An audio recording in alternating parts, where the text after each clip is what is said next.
قل ان صلاتي ونسكي ومحياي ومماتي لله رب العالمين۔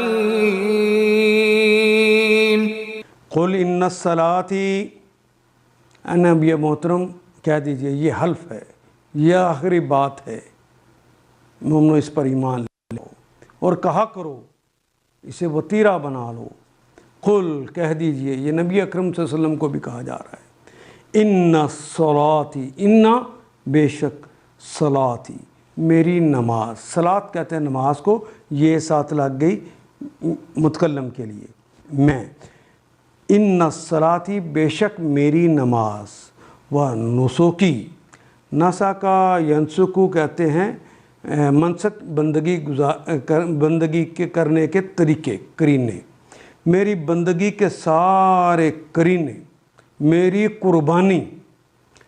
اچھا، اس کے اندر نسک کے اندر ایک معنی درویش بن جانا بھی ہے، میری درویشی بھی، میری درویشی، میری بندگی کرنے کے طریقے اور میری قربانی، وہ محیایا، وہ کا مطلب اور محیایا، اور میری ساری حیات، میری سارا زندہ رہنا، وہ مماتی، اور میرا مرنا، تی میرا یا متکلم اور میرا مرنا، للہ رب العالمین، للہ اللہ کے لیے ہے۔ کون اللہ؟ جو رب العالمین، جو تمام جہانوں کا مالک، آقا اور شہنشاہ ہے، جو تمام جہانوں کا فرما روا ہے، حاکم اور مدبر ہے، جو تمام جہانوں کا مربی ہے، جو تمام جہانوں کا پالن ہار ہے، جو تمام جہانوں کا نگہبان ہے۔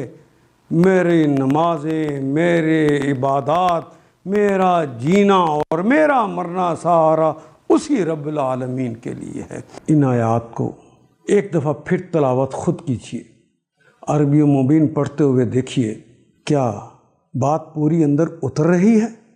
کیا یہ اردو کے سانچے میں ڈھلتی گئی ہیں عبارتیں؟ اگر بات سمجھ آنی شروع ہو گئی تو الحمدللہ یہی ہمارا ہدف ہے، اور یہ ہدف پورا ہو گیا۔ اللہ میرا اور آپ کا حامی و ناصر۔ الف لام